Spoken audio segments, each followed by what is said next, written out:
Hey YouTube, it's Jimmy. We're doing it. We're jacking up the car, getting started to install the turbo kit. It's the day after track day. I am extremely tired. It's 9 o'clock in the morning and we're doing this. So, before I do anything, I'm going to cut the fuel off so that way we can install the injectors and we can install the new fuel pump. So, we're looking at this right here. We're going to look for something that says pump.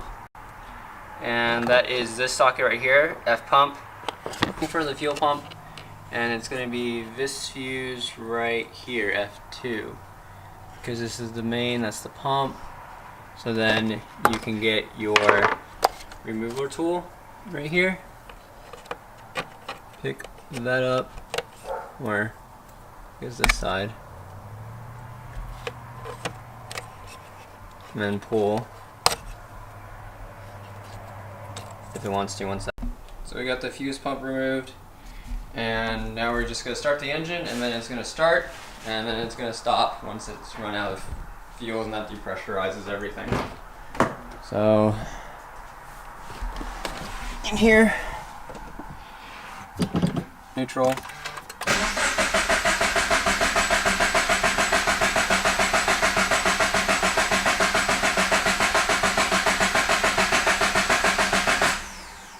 Alright, no more fuel in the lines. We basically got a little car meet going on. VG just showed up. And then, what else we got? Oh my god, this turbo kit's taking forever. I'm draining the radiator fluid. Nice. Yeah, makes it easy so it doesn't have to spill all over my front splitter or have to take that off. It's a pain in the butt to put that back in properly. So a little recap over everything. We got the injectors installed. I'm running 770cc Phil Clinic injectors, as well as a Woodbro 485 fuel pump from Full Blown Motorsports. In this clip, you can see that we removed the stock airbox and the sound tube, and we're leaving the throttle body open and covered so no dust gets in it. All that's left to do at this point, because we did take off the entire exhaust, we just need to install the charge piping, the turbo itself, route the lines for oil and coolant, because this is both cooled by the oil and the coolant, and as well as the full turbo catback exhaust. Exhaust components, so we're putting everything in later. Oh man.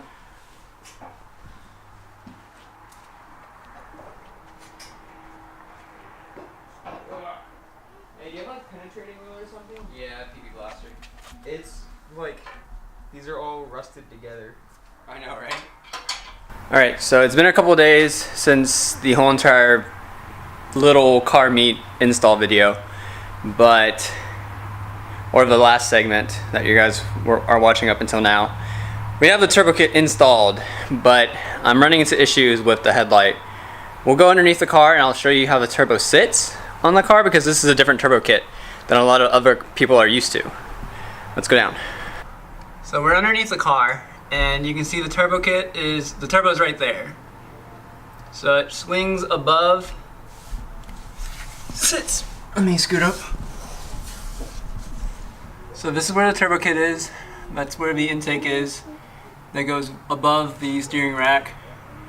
We have this over pipe right here, goes over to the other side, and then connects to the header. So this is the P-tuning header, this is a stock header. You can use any header with the car as long as it's for the FA20. And then so it basically connects there over the rack like so, and then it connects to your turbo. And then this section right here, so we're following this pipe right here, it comes over the front pipe. This is your wastegate, comes back down through the front pipe again, back to a flex joint, and then back out the exhaust. So this is the first part of the catback, basically. So that's the turbo, that's your pump right there. So basically it takes the return line from the turbo, pushes it through into the cam plate way above there. So that's how it returns the oil. So you don't have to drill any holes or anything like that in your oil pan. Really nice kit. So this is the hard part. So this is the intake for the turbo. So it goes over the fuel rail, back down into the turbo area that sits down way down there. You can't even see the turbo, but it sits way down there. And these are your charge pipes and intake pipes for your throttle body. So pushes the air through here, comes over, blow off valve, through this section, down through here. No issues clearing this headlight at all. No issues at all from what it looks like. Clears it, comes out through here, goes through the intercooler, comes back on the other side. This is where I'm having an issue. The light is touching this area. So I need to figure out how to provide better clearance for this. Comes out and then back into the throttle body. So that's basically the turbo kit and everything on how it works. So all I need to do is tighten up all of the couplers, make sure that's tight, and then fill it up with oil and fluid, and we should be good to go. This is for the boost gauge, this line right here for the vacuum, that's right over here, to be plugged in for the boost gauge, and we'll be all set. She's not looking very pretty right now, but that's pretty much it. A quick overview on the turbo, on what we did to install it. It's really tight fitment. I do recommend, if you can, get this professionally installed. If you don't have the funds for it, try someone that has a lot of know-how to help you install this kit. But everything's powder coated through Phantom powder coating in Rockwall, Texas. Really, really nice finish. No scratches or dings, and I was literally messing with this like these pipes have touched each other, touched like sharp objects, and they're fine. Got my fuel rails covered, the same powder coat as everything else, so everything looks very unified, very red, pops out at you, it looks nice. So that's the install video. I tried to look for my GoPro footage of the time lapse of putting everything in, but unfortunately I couldn't get that footage, or I couldn't retrieve the file from the SD card. I'm guessing I must have reformatted that SD card when I thought I put it onto my computer, but unfortunately I didn't. I'm sorry, guys.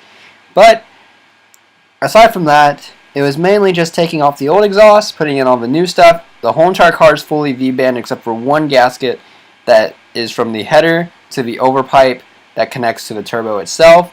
This kit is very special, it's very different. The turbo is mounted underneath the car. Advantages to that is I get to put a larger radiator, bigger fans without sacrificing any space in the front of the car, as well as weight balance, because it shifts the weight a little bit more back instead of like all the way forward as well. I hope you guys like this video. We're getting a tune on the car shortly. I'm editing that video right now. We made quite a bit of power compared to what it used to be stock, and I'll go over that video with you guys shortly. Hit that subscribe button if you haven't already, and then remember to like and comment down below. Other than that, I'll see you guys next time. Peace out.